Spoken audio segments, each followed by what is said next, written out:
Ти бих ли се започнала да се занимава с момче, което е обвързано? И в принцип, ако е обвързано, наистина не, защото е супер тъпо за другото момиче. Ако са обвързани само във Фейсбук и знам това, да, не пречи. Гери, ти какво мислиш?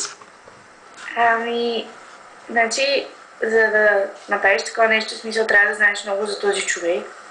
Или поне да знае някой твой близък приятел за това. Предполагам, ако не е сериозна връзката, нещо от сорта на обвързан в Фейсбук просто така. Защо не? Но ако си има приятелка, не би, защото приятелката на това момче си би се чувства отвратително. И колкото и каквито и да е чувства да изпитвам към него, никога не бих направила такова нещо. Поне така смятам. Но пък ако се влюбва, надали някой ще ме писа. Да.